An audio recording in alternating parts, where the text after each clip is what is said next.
akka magaalaa Baalee Roobeetti dhibee yeroo ammaa kana addunyaa sodaachisaa jiru saffisaan babal'ataa jiru dhibee koronaa irratti hubannoo hawaasa keenyaatti gara hedduudhaan socho'aa jira. Akka ogummaa keenyaatti hospitaala keenyattis ta'ee magaalaa keessatti waa'ee dhibee kanaa dhibeen kun garamiin akka daddarbuu fi akkamitti hawaasni keenya ofirraa ittisuu akka qabu gara miidiyaa hawaasummaa garaagaraatiin yookiin immoo baanarii fi wantoota garaagaraa maxxansiisuudhaan magaalaa keenya keessatti yeroo garaagaraatiin raabsaa ture. Yeroo ammaa kanatti ammoo hubannoo hawaasaaf asiin dura kennaa ture gahaa waan hin taaneef hawaasni keenya jireenyi isaa akkuma duraanii sanii mootummaan waan hedduu dhibee kana ittisuudhaaf waan hedduu sochii hedduu godhaa jira. Yeroo ammaa kanatti maaskiidhaan haguugaa afaanii kan ta'an abbaa dhibuma tokko kan ta'an saamunaa harkaan dhiqatanii fi waraqata waa'ee dhibee kanaa barsiisan hedduu raabsaa jirra. Kana kan gochuu dandeenyeef lammiin kamiyyuu yeroo ammaa kanatti lammiin bira dhaabachuu qaba. Ogummaa isaatiin ta'ee qabeenya isaatiin ta'ee wanta danda'e kamiinuu yeroo lammiin keenya lammiin isaa bira itti dhaabatu yeroo kana. Yeroo ammaa kanatti dhibeen koronaa biyya keenya hedduu sodaachisaara. Biyya keenyaa miti biyyoota gurguratan hedduullee ifaajee hin taane yookiin aarsaa hin taane isaan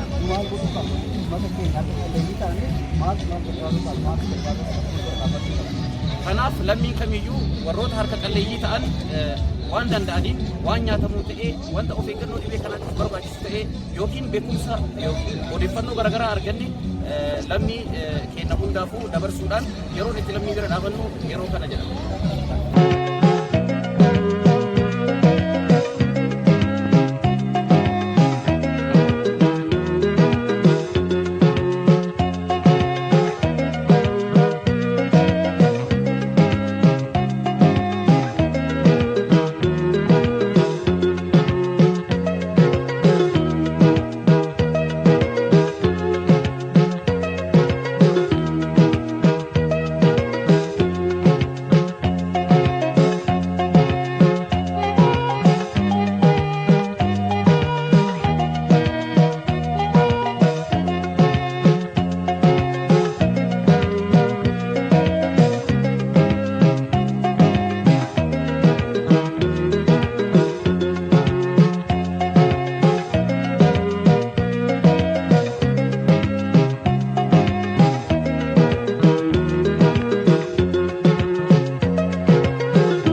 hojiileen hagammaatti keessattuu dhibee qorannaa kana wajjin wal qabatee gargaarsa akka magaalaa keenyaatti dargaggoota magaalaa keenyaatii fi sandaran dabalatee gargaarsi godhamaa jiru baay'ee kan nama gammachiisudha.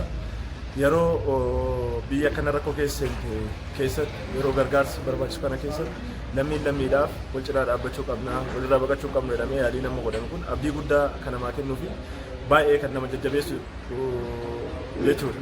Kanaaf kanneen keessattuu sandaran barreeffamoota garaagaraa qopheessuudhaan feesmaaksii garaagaraa qopheessuudhaan namoonni hubannoo akka argatan gochuudhaan dargaggoota qindeessanii wajjin hirmaachuun hojiileen godhame namni ogummaa fi dandeettii beekumsa qabuun gama hundaanuu abbaan qabeenyaan ogummaa akka qabus ogummaa isaatiin wanni hagammaa godhame waan abdii namaa kennu. Uummanni keenya caalmatti kan godhuu qabu maalinni yeroon kun yeroo baay'ee rakkisaa fi baay'ee sodaachisaadha. Yeroo kana keessatti kan ta'uu qabu uummanni keenya gorsa ogeessaan kennamuu fi dhaamsa mootummaarraa kennamu kun sirriitti dhageeffachuudhaan of eeggannaa gochuun barbaachisaa ta'a. Isaan keessaa hawaasni sochii kamuu keessatti harki isaa sirriitti dhiqatuu qaba. Lammaffaa addaan fageenya gorsa ogeeyyiin kaasan san addaan fagaachuudhaan socho'uutu barbaachisaadha. Sadaffaa maatiin isaa sirriitti akka of eegan carrama kanaan dhaamsa dabarsuu barbaanna. Kanaaf uummanni keenya yeroo rakkoo kana keessatti cimnee deeggarsa ogummaatii fi kallattii mootummaatiin kaa'u qabatee yoo miidhaa